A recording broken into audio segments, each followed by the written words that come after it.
தேவனுக்கு மகிமை. புதிய எருசலேம் போட்டதெல்லாம் புதிய எருசலேம் அல்ல. அப்படி பல இடங்களில் நடக்குது.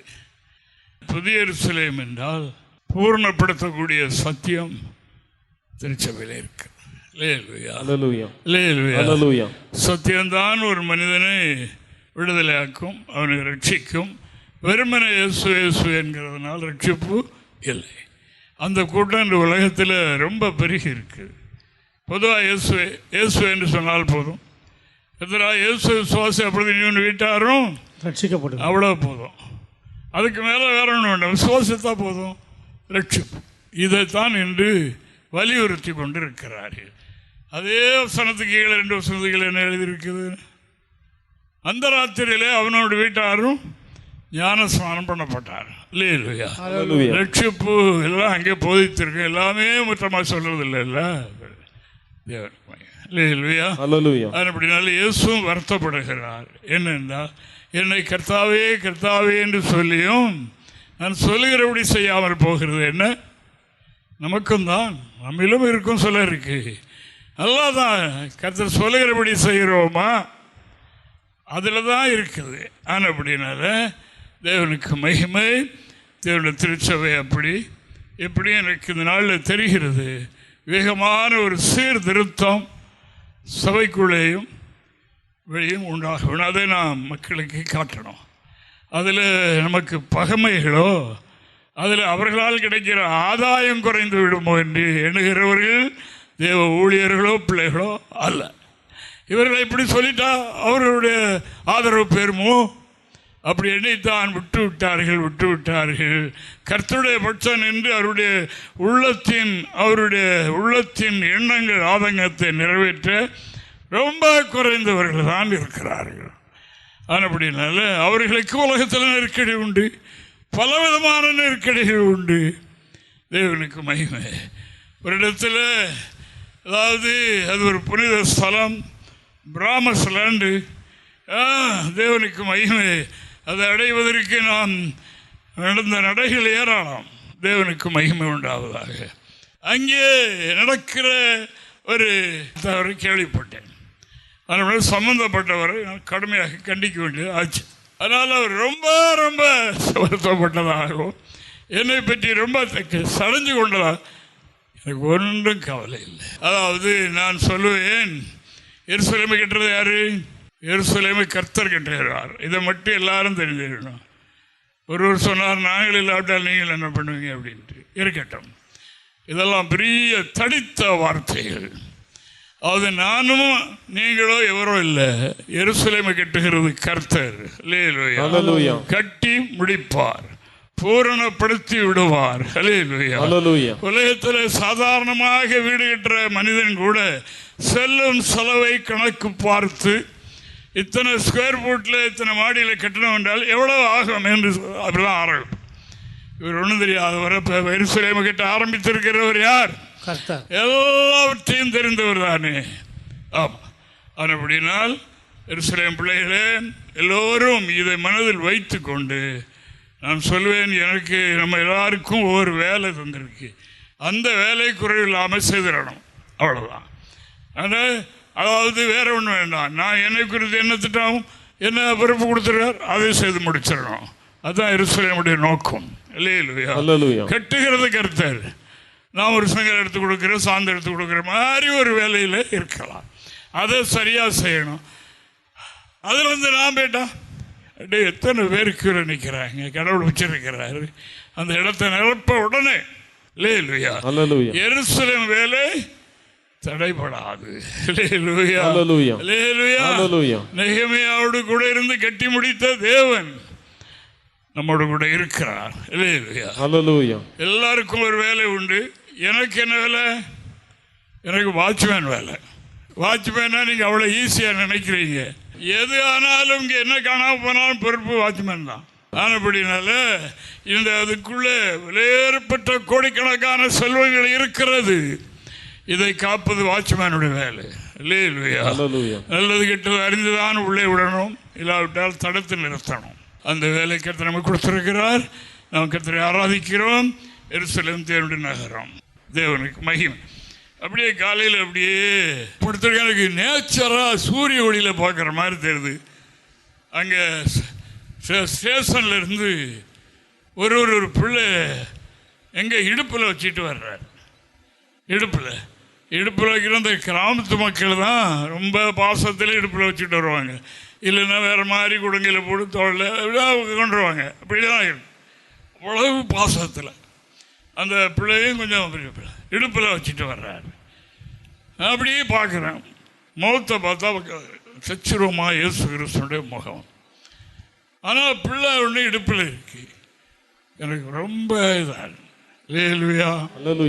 மேலே எவ்வளோ அக்கறை உள்ள தேவனாக இருக்கிறார். அல்லேலூயா. அல்லேலூயா. இந்த கலாத்தியர் 4ஆம் அதிகாரத்தில் வாசிங்க பார்ப்போம். 26 வாசிங்க பார்ப்போம். மேலான எருசலேமோ சுயாதீனம் உள்ளவள், அவளே நாம் எல்லோருக்கும் தாயானவள். ஆமா. அல்லேலூயா. அல்லேலூயா. அல்லேலூயா. எருசலேம் நம்ம எல்லாருக்கும் தாயானவள். அல்லேலூயா. அல்லேலூயா. இந்த எருசலேம் என்றால் யார்? இயேசு கிறிஸ்து தான். அல்லேலூயா. இந்த எருசலேம் சபைக்கு அவர் எனது சரீரம், அந்த சபைக்கு அவர் தலை, அந்த சபையை அவர் வாங்கி கட்டுறார். அப்படினால சபைக்கு வர வேண்டிய மக்கள், சபைக்கு வந்து கொண்டிருக்க சபையுடைய பிள்ளைகளை எல்லாரையும் இடுப்பில் வைத்து கொண்டு சேர்ப்பேன். அப்படி அல்லேலூயா. அதனால அந்த அளவுக்கு தெய்வீக நிலை நமக்கு இருக்குது. அதனால் ஒன்றுக்கும் நான் இந்த பாட்டு ரொம்ப அருமையான பாட்டு. இதில் எல்லாமே இருக்கு. இவைகள் எல்லாம் வந்தாலும் விடுவிக்கிற, வாழ வைக்கிற, காப்பாற்ற தேவன் நம்மோடு இருக்கு. இந்த ஒண்ணு நமக்கு போதும். அவர் கூட இருப்பாரானால் எப்பொழுதும் சந்தோஷமாக இருக்க முடியும். அப்படி இல்லாவிட்டால் துக்கம்தான் இருக்கும். தேவனுக்கு மகிமை. இயேசுவை என்று கண்டோமோ, என்று அவருடைய அன்பை நாம் ருசித்தோமோ, அன்றிலிருந்து அவர் நம்மோடு கூட இருக்கிறார். அல்லேலூயா. இந்த ஒன்றினாலே எதிரும் மறந்து போகாமல், பாஸ்டர் வெட்டுறதுக்கு என்னுடைய அண்ணம்மா 2 பேர் எத்தனை நாள் அறுவாளோடு அலைந்தாங்க தெரியுமா? எதுக்கு? அவர் தேவ சுத்தம் செய்ததற்காக. 2 பிள்ளைகளையும் ஒரே நேரத்தில் இந்த உலகத்தில் தீனி ஒன்று, இந்த இந்தியா கிராமங்களில் ஜாதிய தீ இருக்கு இல்லையா, அப்படி அது பரவிக்கிட்டு இருக்குது. அப்படின்னா 2 பிள்ளைகளையும் அந்த மாதிரி ஒரு நிலையில் சபைக்குள்ளே அவர் ஒரே டைமில் விவாகம் பண்ணி அவர் ஊழியத்துக்கு வந்த உடனே அதுகளுக்கு ரொம்ப நாளாயிட்டு ஏற்பாடு பண்ணி, இது தெரிந்ததும் ஊரெல்லாம் சேர்ந்து இவனை வைக்கக்கூடாது பூமியில் என்று தெரியும். இல்லையா? அவர் அதை முடித்து விட்டு வரும்போது இங்கே தகப்பனார் எதிரே போய், போலீஸ் இல்லாமல் அங்கே போக முடியாது, பெரிய ஆயுதத்தோடு நிற்கிறாங்க. ஊர் பூரா சேர்ந்து நிற்குது. மேரேஜ் நடந்தது வேறு இடத்துல. தேவ சுத்தத்தின்படி செய்யணும்ல, அதனால தானே இன்றைக்கி செய்ய முடியல. அந்த டைம் வரும்போது அந்த தீயை பரவுதில்லை. தேவனுக்கு மகிமை. இந்த சாவகர் பாம்பையில் இருந்தாலும் இதனுடைய வளர்ப்புக்கும் இதனுடைய ஸ்தாபித்த இந்த ஒரே தேவ மனுஷன் அவர் தான். தமிழ்நாடு பாஸ்டர் என்று சொல்லுவார்கள் அன்றைக்கும். அப்படியே போயிட்டாங்க.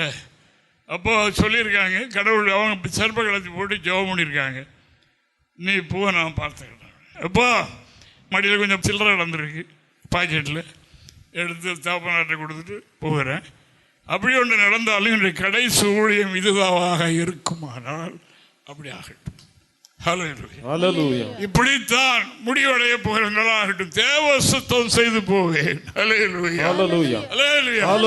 அப்படி ஸ்தாபிக்கப்பட்ட ஊழியம் இது. இன்றைய இருக்கிற சபைக்குள்ள இருக்கிற அநேகருக்கு தெரியாது, அநேகருக்கும் தெரியாது. ஆனபடியால் அப்படி ஸ்தாபிக்கப்பட்ட ஊழியம் இது. இன்று காலையில் ஆண்டவர் காட்டும் போது, அதாவது ஒரு பிள்ளையை இடுப்பில் வைத்துக் கொண்டு வருவது இயேசு கிறிஸ்து. எனக்கு ரொம்ப அதிர்ச்சியாக இருந்தது. ரொம்ப அதிர்ச்சியாக இருந்தது. சபையுடைய பிள்ளைகளை நான் அவருக்கு சாமியல் பாஸ்டருக்காக கூடுதல் டைம் விசாரணம். அங்கே கேரளத்தில் மழை ஜாஸ்தியாக இருக்குது, அந்த வண்டி கேரளாவிலே வருது. ஆனப்படினால ஆண்டவர் இப்படி காட்டினார், நான் இடுப்பில் வைத்து கொண்டு வருவேன். நம்ம எல்லாரும் இடுப்பில் வைத்து நம்மை சுமக்கிறார் ஆண்டவர். ஹல்லேலூயா. அப்படினால் ஒன்றைக்கும் கவலைப்படாமல் தைரியமாயிருப்போமாக. ஹல்லேலூயா. தேவனுக்கு மகிமை. நீங்கள் எல்லாரும் ஜெபம் பண்ண வேண்டும். இந்த செய்தி நெட்டில் போகிறபடினாலும் நான் இந்த வார்த்தையை இன்று உங்களுக்கு சொல்லுகிறேன். அதாவது நான் தியானத்தில் இருக்கும்போது எனக்கு உண்டான ரெவலேஷன் என்ன என்றால், எருசலேம் இடிந்து போன எருசலேம் அலங்கத்தை யார் கேட்டா? நெகேமியா கட்டினார். கெட்ட வந்திருந்தார் அவர். அது பெரிய காரியம், சாதாரண காரியம் இல்லை. ஒரு தேவ மனுஷன். அப்படினால அவர் கெட்ட ஆரம்பித்த உடனே அங்கிருந்து எதிராளி எழும்பிட்டான். கெட்ட விடாமல் தடுக்கணும், இந்த வேலையை தடுக்கணும் அப்படின்னு சொல்லி சம்பல்லா தொபியா போன்ற இப்படிப்பட்ட பலர் எழும்பிட்டான். எழும்பி எல்லாமோ பண்ணி பார்த்தான். அங்கே அறிவிப்பு கொடுத்து இப்படி எருசலேமை இடிந்து போன அலங்கத்தை கட்டுறான்னு கட்டி பழையபடியும் லேவியர் ஆசாரியர்களை வைத்து பழையபடியும் ஆராதனை ஆரம்பித்து விடுவான். இதை நான் முழுமச்சோடு தடுக்கணும், பயமுறுத்தணும் என்று திட்டம் போட்ட போது அவர் என்ன சொன்னார்? நீங்கள் அதை செய்யணுங்கிறக்காக தான் இந்த ஜெப குறிப்பு தந்திருக்கிறது. இதை மறுபடியும் நீங்கள் புதுப்பிக்கணும். புதுப்பித்து அதை செய்கிறீர்களா? டைம் கொடுத்த நேரத்தில் இது நடக்கிறதா என்கிறதை அறிவதற்கு நான் இப்பொழுது இதை உங்களுக்கு ஞாபகப்படுத்துகிறேன். வாசிங்க பார்ப்போம் இந்த வசனத்தை. நெகேமியா 4ஆம் அதிகாரம் 9வது வாக்கியத்தை ஒரு வாசிப்போம். ஆனாலும் நாங்கள் எங்கள் தேவனை நோக்கி ஜெபம் பண்ணி அவர்கள் நிமித்தம் இரவும் பகலும் ஜாமம் காக்கிறவர்களை வைத்தோம். மேல உள்ள வசனத்தை வாசிங்க. எருசலேமில் யுத்தம் பண்ண எல்லோரும் ஏகமாய் வரவும் வேலையை தடுக்கவும் கட்டுப்பாடு பண்ணினார்கள். ஆனாலும் நாங்கள் எங்கள் தேவனை நோக்கி ஜெபம் பண்ணி அவர்கள் நிமித்தம் இரவும் பகலும் ஜாமம். வேலை தீவிரமாக நடந்து கொண்டு இருக்கிறது. இதை எதிராளி பார்த்தான். பார்த்து அவன் என்ன சொன்னான்? எல்லாரும் திரண்டு வாருங்கள், வந்து இந்த வேலையை தடுக்கணும். எருசலேம் கட்டுமானத்தை அறகுறையாக விட்டுறதுக்கு ஏற்பாடு பண்ணணும். வேலை செய்கிற மக்களை கலங்கடிக்கணும். அவிசுவாசமான வார்த்தைகளை வீடுகள் தோர் போய் சொல்லணும். இப்படியெல்லாம் போய் சொல்லணும். சொல்லி அவங்கள சோர்ந்து போக முடிந்த ஆராதனை கூட வரவிடாமல் தடுக்கணும். இதெல்லாம் நீங்கள் இந்த வார்த்தை கேட்கும்போது மனதில் வச்சுட்டு உடனே சரி பண்ணி கொடுங்க சொல்லியிருக்கிறேன். தேவனுக்கு மகிமை. அதாவது சோர்ந்து போக செய்து ஆராதனைக்கு வந்தவங்ககிட்ட நீ வரமாட்டேன்னு நினைச்ச வந்துட்டியா? அப்போ நான் கொடுத்த போதனை அப்போ வேலை செய்யறவர்களுக்கு இப்படிலாம் அன்றைக்கு எதிராளி இருந்தான். இன்றைக்கு சாத்தான் எருசலேமுடைய வேலையை தடுக்கிறதுக்கு தீவிரப்படுறான். இதெல்லாம் நான் சுமந்துக்கிட்டு தான் அந்த ஊழியத்தை செய்கிறேன். தெரியுதா அவங்களுக்கு? தேவனுக்கு மகிமை. உள்ள இருந்து உள் விரோதிகள் வீடு தேடி போய் மணிக்கணக்காக உட்காந்து சம்பாஷணை பண்ணி அதுக்கப்புறம் வர்றாங்களா? ஏன் நீ வந்துட்டியா? வரமாட்டேன்னு நினைச்சேன். பாவம் கொடிய பாவம் இதை வைத்துக் கொண்டு நிம்மதியா இருக்கிறீர்களா? எல்லோரும் தேவனுடைய பிள்ளைகள், தியாகிகள். இதுல வேகாது ஒழுந்து கிடக்கிறது மாதிரி உணர்ந்து சலசலன்னு சத்தம் போட்டு கிடக்குது. தேவனுக்கு மகிமை. ஆனப்படினால் அன்பான கர்த்தருடைய பிள்ளைகளே, திரண்டு வாருங்கள். என்ன செய்யணும்? எருசலேம் வேலை தீவிரமாக வளருது. வெளிநாட்டுக்கு போயிட்டு அங்கே போயிட்டு போய்கிட்டே இருக்கு. தடுக்கணும். எப்படியா தடுக்கணும்? நம்ம காலத்தில் கொஞ்சம் பேராக தடுத்துடணும் என்பது. நெகேமியா வீரன். நெகேமியா எத்தனை வகையில் தடுத்து பார்த்தார்கள். அவர் உடனே ஜெபம் பண்ணுகிற குறிப்பை தயார் பண்ணினார். ஜெபம் என்ற குறிப்பை தயார் பண்ணினார். ஜாமம் காக்கிறவர்களை தயார் பண்ணினார். ஜாமம் காக்கிற தேவ தரிசனம் கண்டு என்னென்ன எருசலேம் கட்டுமானத்தை தடுக்கிறதுக்கு என்னென்ன விதத்திலிருந்து என்னென்ன திட்டங்கள்லாம் வைக்கப்படுது, என்னென்னலாம் வந்துக்கிட்டு இருக்குங்கிறது சொல்கிறான் ஜாமக்காரன். அதுக்கு பெரிய ஒரு உயர்ந்த பரன் மாறி கட்டிரு ஒரு இது அதில் உட்காந்து எல்லா வட்டாரமும் தெரியும். அவன் விடிய முழிச்சே இருக்கணும். இந்த அலங்கத்தை காப்பாற்றுறதுக்கு முழிச்சிருக்கணும். அப்படி இப்போ கண்ணுக்கு சொல்லுவான், இப்படி வருது ஒரு குறிப்பு, அங்கிருந்து வருது, இங்கிருந்து வருது, ரெடி ஆகும் இப்படி. அப்போ அவர் என்ன பண்ணினார்? அலங்கத்தை கட்டி முடிக்க வேண்டும். ஜெப வீரர்கள் எழும்புங்கள். அவன் எதிராளியை திரட்டுறான், வாங்க வந்து தடுக்கணும். இவர்கள் என்ன செய்கிறார்கள்? கர்த்தரிடத்தில் சொல்வோம், கூட்டமாக ஜெப வீரர்கள் எழும்புங்கள், தேவனுக்கு மகிமை உண்டாவதாக. அப்படி அந்த அலங்கம் பினிஷிங் ஆச்சு. அப்புறம் சொன்னான், நீங்க நாம 2 பேரும் அங்கே ஒழிச்சுக்கிடுவோம், ராஜா ராத்திரி வந்து உன்னை கொண்டு விடுவான். அவர் என்ன சொன்னார்? என்னை போன்றவன் பயப்படுவான்னா, என்னை போன்றவன் பயப்படுவான்னா, அப்படிப்பட்டவனே எருசலேமை கிட்ட அனுப்பி இருக்கிறார்.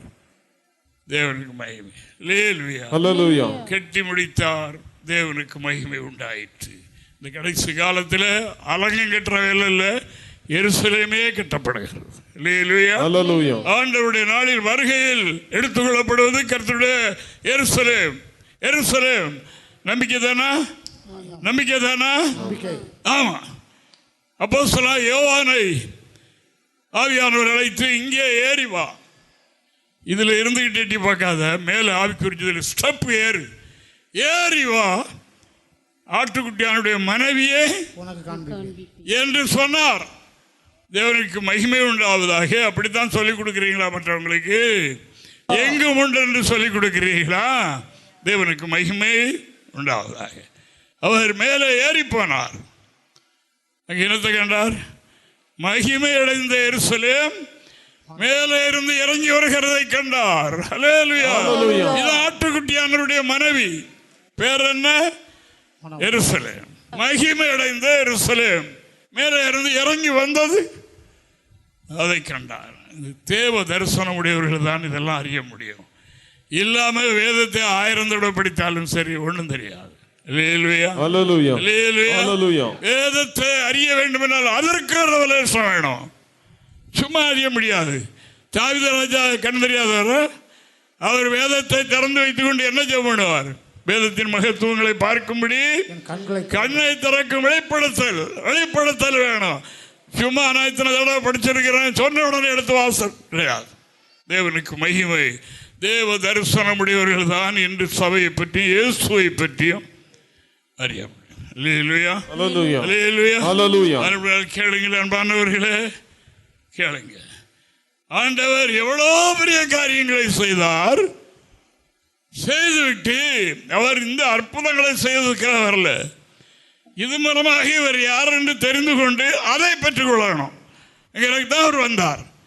ஒரு நாள் சீடர்களை கூப்பிட்டு கேட்டார், இவ்வளவு காரியம் செய்கிறேன்னு இவர்களெல்லாம் என்னை யார் என்று அறிந்திருக்கிறாங்க? எப்படி அறிந்திருக்காங்க? என்ன மனுஷகுமாரன் தான் அல்லது ஒரு அப்படிதான் அறிந்திருக்காங்களா? அப்போ சொன்னாங்க, இல்லை நீர் ஒரு நல்லவர், ஒரு எரேமியா, ஒரு தேவனுடைய மனுஷன், தேவன் என்று அறியவில்லை. சரி, அவர்கள் அறியாமல் இருக்கட்டும், நீங்கள் என்ன யாருன்னு அறிந்திருக்கீங்க? இப்போ 2 பேர் என் கூட இருக்கீங்கல்ல, நீங்கள் என்ன எப்படி அறிஞ்சிருக்கீங்க? 11 பேரும் சத்தம் இல்லை. ஒரே ஒரு ஆள் மட்டும் சொன்னார். என்ன சொன்னார்? நீர் ஜீவனுள்ள தேவனுடைய குமாரனாகிய கிறிஸ்து என்று சொன்னார். ஆமா, தேவனுக்கு மகிமை உண்டாவதாக. ஆண்டவர் என்ன சொன்னார்? யோனாவின் குமாரனாகிய சீமோனே, மாம்சம் ரத்தம் இதை உனக்கு வெளிப்படுத்தல, மாம்சத்தில் ரத்தத்தின் ஆராய்ச்சி பண்ணிக்கிட்டு இருந்தால் இதை கண்டுபிடிக்க முடியாது. ஒரு ஜீவனுடைய பிதாவாகிய தேவன் இதை உனக்கு வெளிப்படுத்தினார். என்ன யார் என்று அறிவித்தது ஜீவனுள்ள தேவனுடைய குமாரனாகிய என்று சொல்லி அறிவித்தது பிதாவாகிய தேவன். ஆமா, மற்ற 11 பேருக்கும் தெரியல. புதிய எருசலேமுக்கு வந்திருக்கிற கர்த்தருடைய பிள்ளைகளை என்ன அறிந்திருக்கிறோம்? தேவ தரிசனம் உண்டா? சரியாக தான் அறிஞ்சிருக்கிறோமா? கவனியுங்கள், காலத்தை பிந்த விட வேண்டாம். தேவனுக்கு மகிமை உண்டாவதாக. அப்படி அவர் சொன்னார். இப்போ இந்த அலங்கத்தை கட்டும் வேலை முடிந்தது. இதே மாதிரி எனக்கு அடுத்து உண்டான இன்னொரு வேத வாக்கியம், இன்னொரு வெளிப்படுத்தல் என்னவென்று பாருங்கள். நீங்கள் ஜெபம் பண்ணணும்.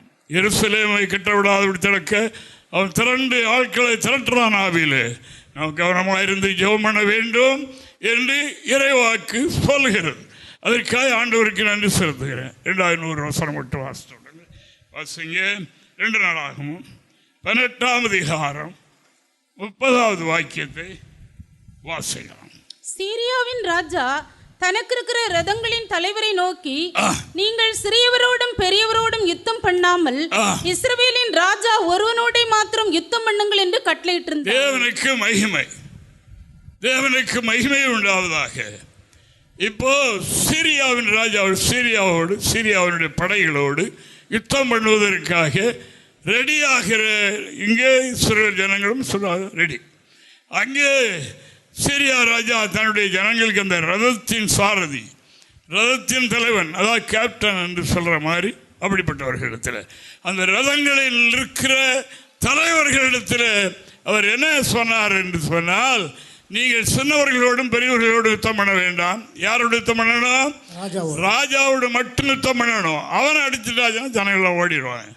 இன்றைக்கு இந்த எருசலேமை கட்டும் பணியில் முன்னுக்கு நின்று யார் யார் செயல்படுகின்றார்களோ, யார் யார் இதற்காக பிரயாசப்படுகிறார்களோ, ஜெபிக்கிறார்களோ, அவர்களுக்கு விரோதமாக செயல்பட அவன் திட்டமிட்டிருக்கிறான் என்பதை நான் நேற்று மாலையில் அறிந்து கொண்டேன். தேவனுக்கு ஸ்தோத்திரம். ஆனால் அப்படினால எங்களுடைய ஜெபங்களில் அப்படியே சபையினுடைய முன்னோடிகள், திறப்பின் வாசலில் நிற்கிறவர்கள், தேவனுடைய திருச்சபைக்காக தியாகம் பண்ணி நிற்கிறவர்களுக்காக என்ன செய்யணும்? ஜெபிக்கணும். ஜெபிக்கணும். தேவனுடைய பிள்ளைகள் ஜெபிக்கணும் என்று ஆண்டவர் விரும்புகிறார். தேவனுக்கு மகிமை உண்டாவதாக. அப்படின்னா இந்த 2 குறிப்பு நீங்கள் மனதில் வைத்து, அதாவது சத்ரு ஆவியிலே அணிவகுத்து நிற்பது வேலை தடுக்க, இரண்டாவதாக முன்னணியில் நிற்கிறவர்களை தாக்குவதற்காக அவன் திட்டமிட்டு செயல்படுகிறான். இதற்கு நாம் ஜெபம் பண்ணணும். எதிராளி சொன்னது ராஜாவை மட்டும் குறிவைத்து அடியுங்கள், ஜனங்கள் சிறியவர்கள் பெரியவர்களை ஒன்றும் செய்ய வேண்டாம். அப்போ அவர்களுக்கு பலவிதமான அடிகள், சொல்லடிகள், பல அடிகள் வரும். அதில் அவர்கள் நின்று இந்த நெகேமியாவை மாறி இந்த வேலை நிறைவேற்றி முடிப்பதற்கு நீங்கள் கை கொடுக்க வேண்டும். மோசேயுடைய கை தளரும் போது அங்கே என்ன செய்தார்கள்? ஒரு ஆர்வனும் கரங்களை தாங்கினார்கள், கரங்களை தூக்கி பிடித்தார்கள், வெற்றி உண்டாயிற்று. நாமும் திருச்சபைக்காக, முன்னோடிகளுக்காக, திருச்சபையுடைய ஊழியத்தை தாங்குகிற தேவ பிள்ளைகளுக்காக இந்த பணி நிறைவேற்றி முடித்து இறைவன் இயேசு வரும்போது அதிலே நாம் எல்லாரும் எடுத்துக்கொள்ளப்படுவதற்கு நாம் நம்முடைய ஜெபத்தில் அவைகளை வாய்ப்போமாக.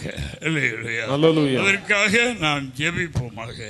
இறைவன் நம்மை ஆசீர்வதிப்பார். இந்த பணி தொடரும். கர்த்தர் நம்மை எல்லாரையும் ஆசீர்வதிப்பாராக. எங்களை தொடர்பு கொள்ள வேண்டிய முகவரி: புதிய எருசலேம் சபை, 3/248 A, தெற்கு சானல் கரை, அனந்தன் பாலம், சாலேம் நகர், ஆசாரிப்பள்ளம் போஸ்ட், நாகர்கோவில் 629201. எங்களது தொலைபேசி எண் 89313126 மற்றும் 94895299462.